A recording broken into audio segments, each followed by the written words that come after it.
सावन का महीना प्रेम और उत्साह का महीना माना जाता है। प्रेम के धागे को मजबूत करने के लिए इस महीने में कई त्योहार मनाए जाते हैं। इन्हीं में से एक त्योहार है हरियाली तीज। यह त्योहार हर साल श्रावण माह में शुक्ल पक्ष की तृतीया को मनाया जाता है।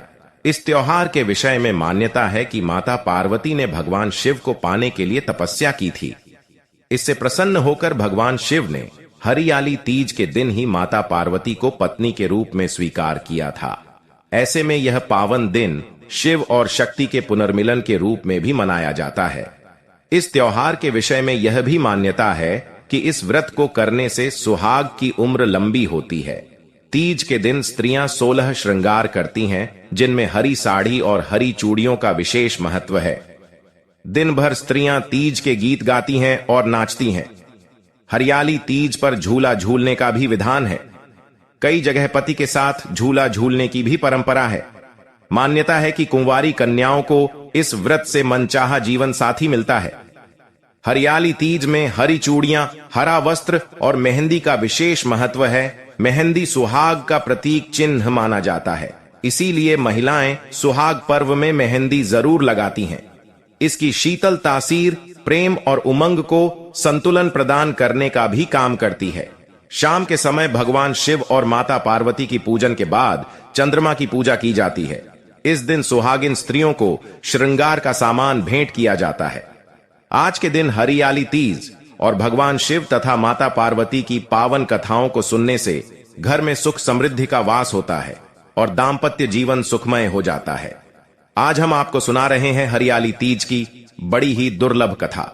तो आप सब सच्ची श्रद्धा और प्रसन्नचित मन से इन कथाओं को पूरा अवश्य सुनिएगा। आइए श्रवण करते हैं हरियाली तीज व्रत कथा। भगवान शिव अपनी पत्नी सती के आत्मदाह के बाद उनको खोने का दुख सहन करने में असमर्थ थे। इस दुख के दौर में उन्होंने सांसारिक मामलों में रुचि खो दी और तपस्या में लीन हो गए। आदिशक्ति माता सती ने भगवान शिव शंकर को इस स्थिति से बाहर निकालने के लिए और भगवान शिव को पुनः पति के रूप में पाने के लिए 107 जन्म लिए, लेकिन वह असफल रहे। उनका 108वां जन्म पर्वतराज हिमालय और रानी मैनावती की पुत्री पार्वती के रूप में हुआ। अपने 108वें जन्म में मां पार्वती के कठोर तप से प्रसन्न होकर सावन मास के शुक्ल पक्ष की तृतीया तिथि को भगवान शिव माता पार्वती के साथ विवाह करने के लिए तैयार हो गए। तभी से ऐसी मान्यता है कि इस व्रत को करने से माता पार्वती प्रसन्न होकर अखंड सुहाग का आशीर्वाद देती हैं।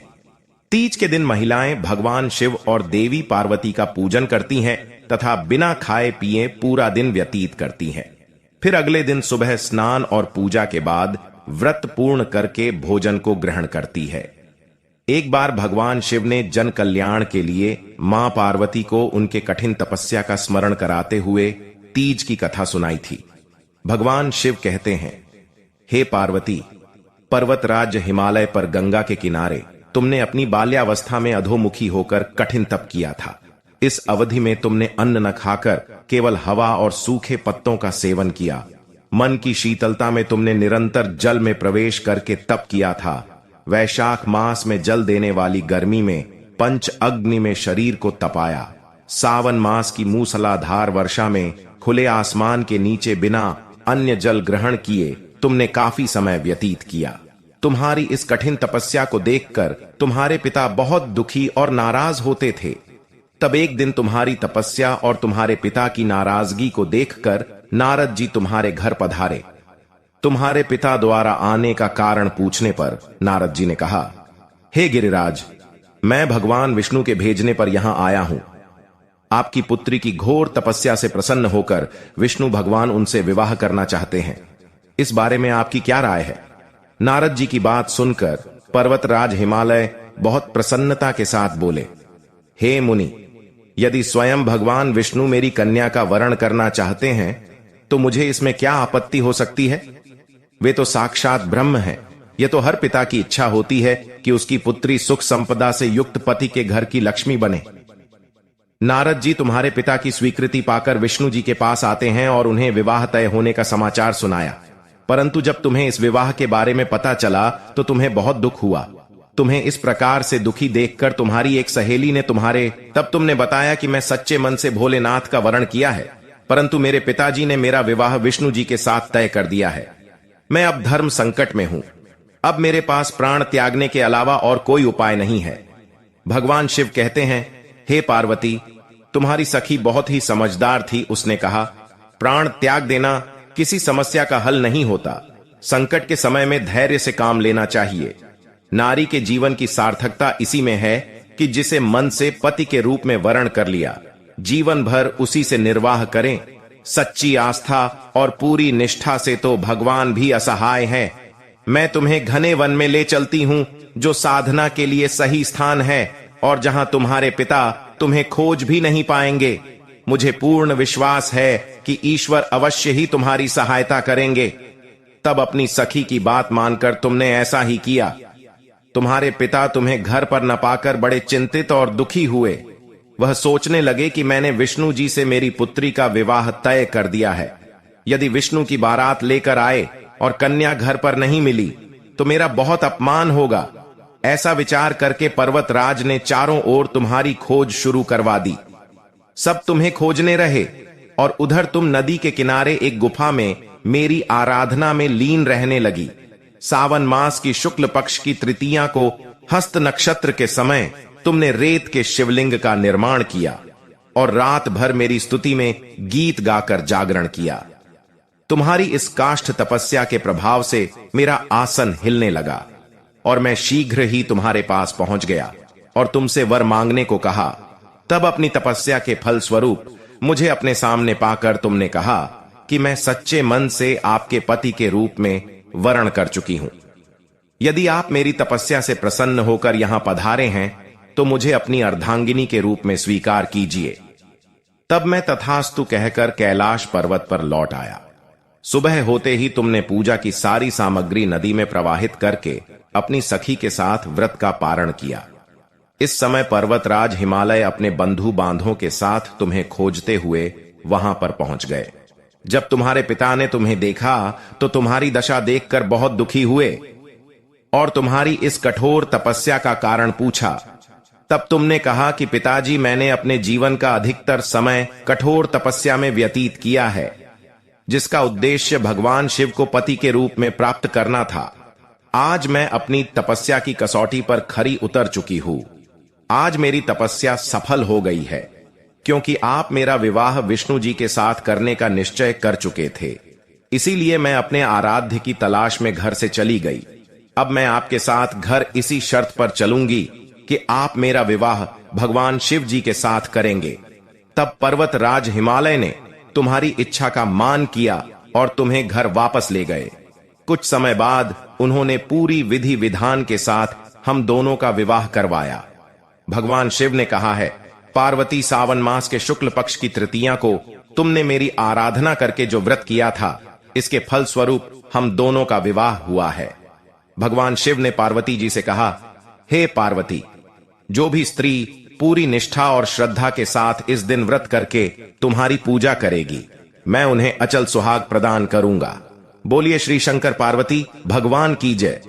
अब मनोकामना को पूरी करने वाली भगवान शिव और माता पार्वती की दूसरी कथा को सुनते हैं।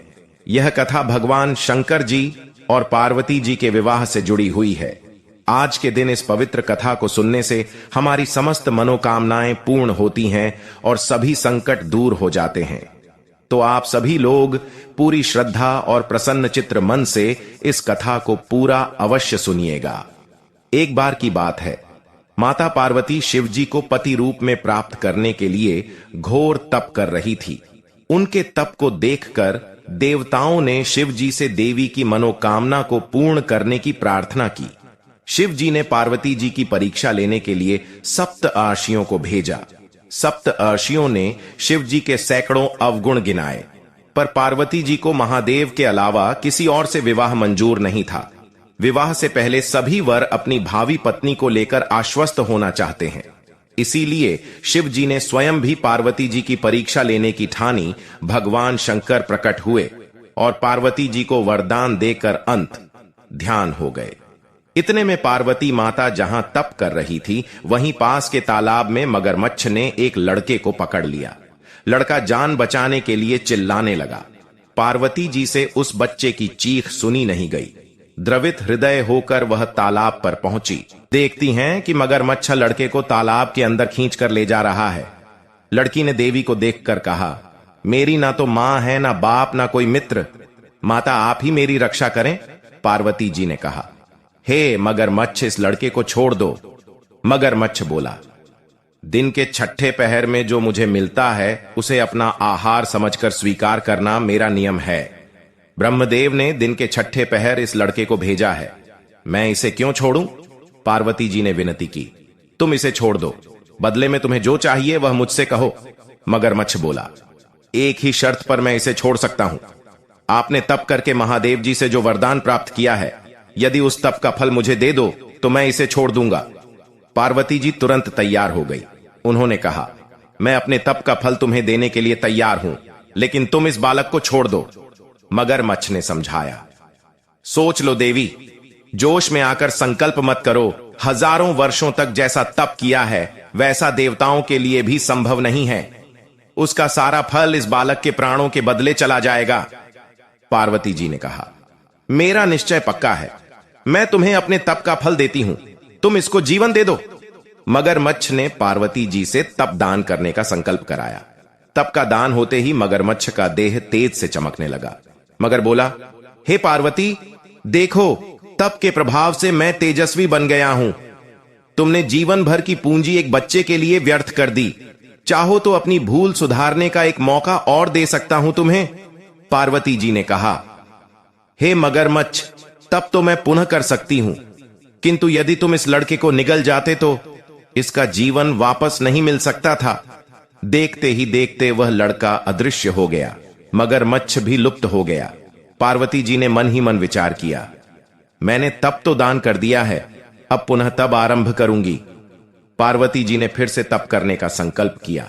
भगवान सदा शिव फिर से प्रकट होकर बोले, पार्वती, भला आप क्यों तप कर रही हो? पार्वती जी ने कहा, प्रभु, मैंने तप का फल दान कर दिया है। आपको पति रूप में पाने के संकल्प के लिए मैं फिर से वैसा ही घोर तप करके आपको प्रसन्न करूंगी। महादेव जी बोले, मगरमच्छ और वह लड़का दोनों रूपों में मैं ही था। तुम्हारा चित्र प्राणी मात्रा में अपने सुख दुख का अनुभव करता है या नहीं, इसकी परीक्षा लेने के लिए मैंने यह लीला रची थी। अनेक रूपों में दिखने वाला मैं एक ही हूं। मैं अनेक शरीरों में शरीरों से अलग निर्विकार हूं। तुमने अपना तप मुझे ही दिया है, इसीलिए अब और तप करने की कोई जरूरत नहीं है। देवी पार्वती ने महादेव को प्रणाम कर प्रसन्न मन से विदा किया। बोलिए शंकर पार्वती भगवान की जय। दोस्तों, उम्मीद है आज की कथा आपको अवश्य पसंद आई होगी। वीडियो पसंद आई हो तो लाइक करें। अगर आप महादेव के भक्त हैं तो चैनल को सब्सक्राइब करें और कमेंट में हर हर महादेव अवश्य लिखें। धन्यवाद। हर हर महादेव।